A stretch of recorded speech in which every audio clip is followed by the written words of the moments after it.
Are you working out effectively and efficiently, or are you doing a workout program that is effectively comprised of potentially ineffective movements for the muscles you're wishing to target?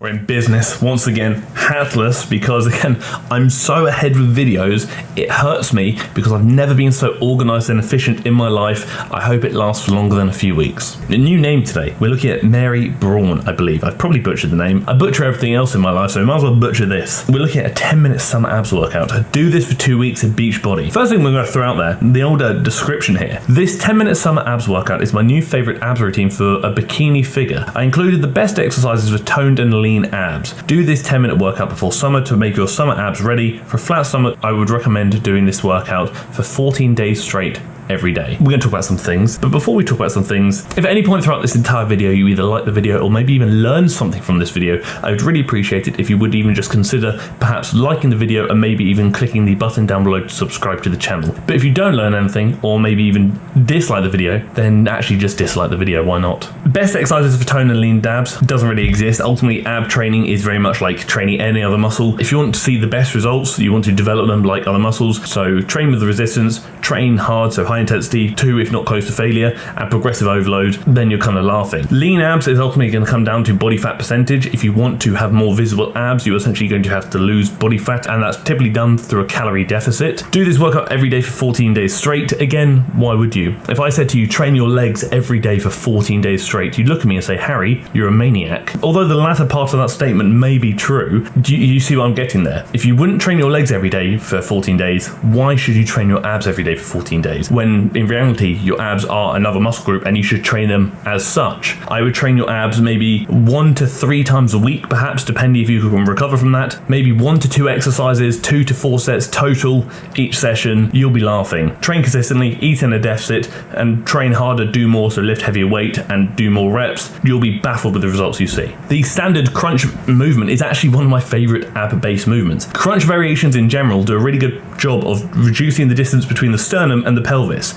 which is essentially what we're trying to do when looking at the contractile range of motion for the abdominal region. And by that I mean the range of motion that the abs are going to go through via contraction, by contracting, and obviously shortening, which is this active range of motion. So I respect it. This is a very good movement, and you can definitely progressively overload this by either doing more reps, but in this case I'd probably think about adding resistance to the movement, so maybe holding like a dumbbell behind the head, whatever allows you to overload without cheating, if that makes sense. The fact that the legs are crossed is really doing nothing for the abs. It's not adding additional benefit whatsoever. Think about what is actually crossed. The foot, what relevance does the foot have to what the abs are doing? Does it put your hips in a slightly different position? Not really, no. Are you reducing the distance between the pelvis and the sternum? Again, not really, no. It's kind of doing the same sort of thing as a crunch, but you just look a bit different doing so. I don't know if anyone ever watched WWE back in the day, the old wrestling. It looks like the old figure 4 leg lock, if anyone remembers that move. This kind of movement, this swaying, this rotation is providing no additional stimulus to the abdominal region. If anything, it's actually arguably worse, because you're going through a range of motion the abs don't need to worry about going through, when in reality the only thing you should be really concerned about at this stage is simply reducing the distance between the sternum and the pelvis and the pelvis and the sternum. It is that simple when looking at abdominal development. And people often say, oh no, Harry, I don't want to develop my abs, I just want to tone them and make them leaner. Why are you training them? If you want them to develop and stand out more and maybe even be more visible at higher body fat percentages, you typically want to develop them and grow them like other muscle groups. You're never going to have a massive distended stomach due to how thick and big and blocky your abs are. You're probably going to develop just well-developed abs. When it comes to actually just being leaner or more toned, whatever it may be, that ultimately comes down to, like I said, being leaner. Doing movements is not going to make your abs leaner. Being in a calorie deficit and just exercising in general and essentially moving more is probably going to do that. Half bicycle, again, because there is no movement at either the sternum or the pelvis here, we're looking at the hip flexors more than anything. So although you may get some like kind of abdominal burning just from maintaining hip flexor tension here, you're not really going to get enough of a stimulus to yield the results you're probably hoping for, which is quite disappointing. But again, the hip flexors are going to burn, but do you really need to work them directly, or do you want to work them directly? Probably not in this case. Linked down below in the description are a few things. You're going to see the application form for TFNL coaching, where you can essentially work with myself, Ryder, or Beth on a one-to-one basis to help you achieve your goals, as we will be coaching you towards them. There's also the group coaching, so whether you're working out at home or at the gym, you can follow a program with the community that I have created for the community, and you can talk with other other people, or you can do it on your own, however you see fit. It's either interactive with the community or completely solo, depending on what you prefer. Just know it costs less than your Netflix subscription. There's also a third program that's either releasing or already has released, which was Train Like Me, in which I will be following the exact same program as well, and we'll be doing that together, which is exciting. You'll just know whatever you're doing, I am doing too. And on top of that, if none of those suit, you've also got the TFNL guides down below. So you've obviously got the home workout guide and the growth guide, fitness resources, which teach you so much about training and achieving goals, as well as including over 30 weeks of programming, which is very nice. If you don't have a program to follow, you've got an affordable one right there, which is likely cheaper than a lot of other content creators, and hopefully, in my opinion, potentially more informative and potentially more effective too. And in addition to that, on the 17th of July, we also have an upper body focus guide coming out and a glute focus guide too, so stay tuned for those. Straight and bend leg lift. If you remove the lower leg entirely, we're just looking at the upper leg here, the range of motion this upper leg is going through is very similar to the range of motion it was going through previously. Imagine that lower leg from the knee down doesn't exist. See that range of motion? We're repeating it here. We're doing the same thing essentially, and that very much means the hip flexors is going to get heavily worked here. And because you've essentially gone from doing the same movement to one side and then the other side, there's a lot of tension for a very prolonged period of time here, which means the hip flexors are really going to burn. And this further enforces the fact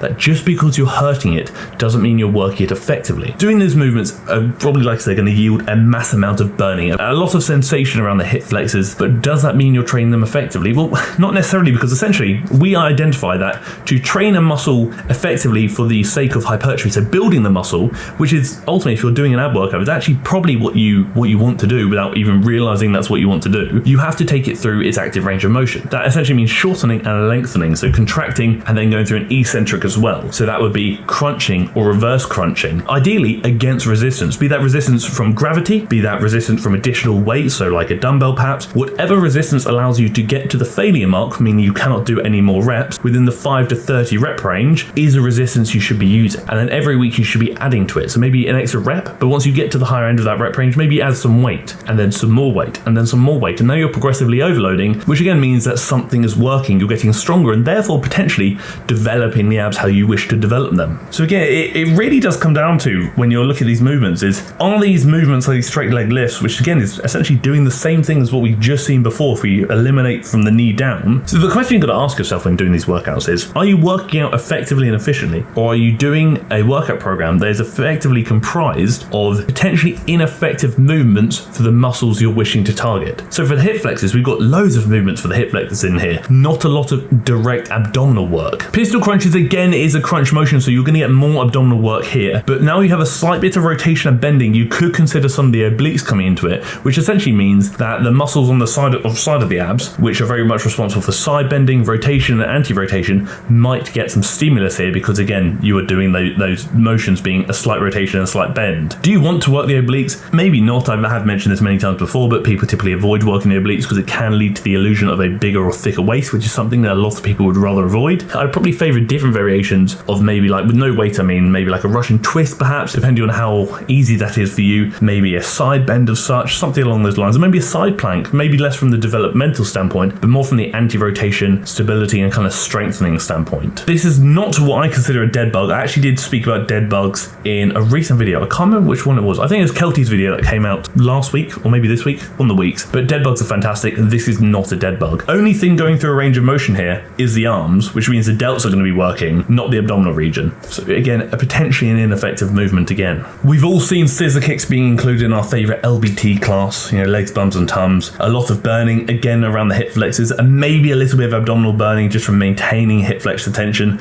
But the reality is, again, not a very effective ab movement. And now we're finishing with, again, the most effective movement we've seen thus far, which is what we started with, just a standard crunch. The thing is, with creators like this, obviously, they're very much capitalizing on the seasonal aspect of training. So again, summer is coming, summer ab workout. I respect it, I understand it. But when it comes to essentially promoting potentially ineffective movements that are going to potentially promote false promises, such as beach body, summer abs, whatever that may be, that's a bit disappointing for me, because again, it's marketing towards an insecurity or a desire that people have, and essentially fueling that or latching onto that and feeding it with something that's not entirely true. I told you before in the Daisy Keach video, if you want to get those kind of summer abs that you're really hoping for, I think it was Daisy Keach video anyway, a couple of good movements: a crunch variation in which sternum is going to the pelvis, a reverse crunch variation in which the pelvis is going to the sternum, progressive overload, 5 to 30 reps, train to failure, a couple of times a week, and honestly, you'll be laughing. Do that paired with the calorie deficit and enough protein and enough sleep and other recovery metrics, you'll be blown away by the results you see.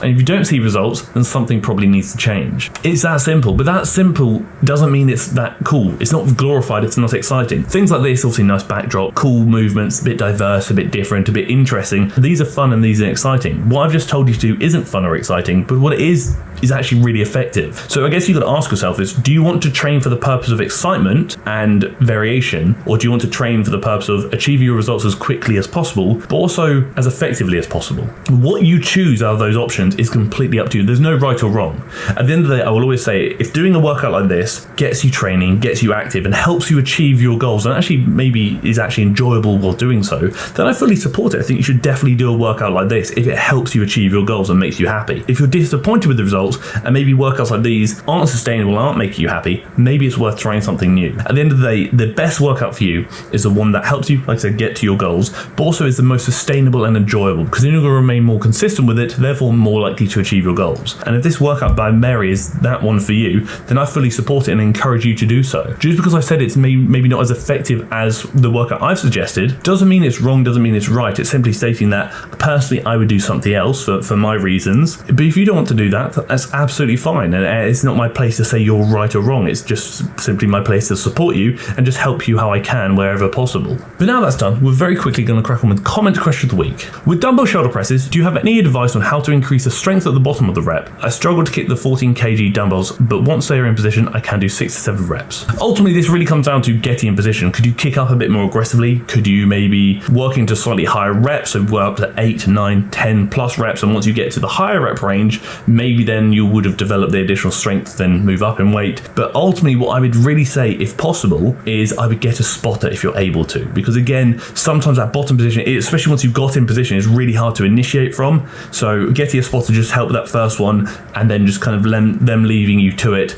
might be the best way forward. But ultimately, getting strong in that position is essentially going to come with time, consistency, and training in that position frequently. So doing these presses at the full range of motion where you begin that press from, and not starting high, not cutting reps short, going through that full range of motion. Eventually you will develop that strength through the entire range of motion of the pressing movement. But that is it.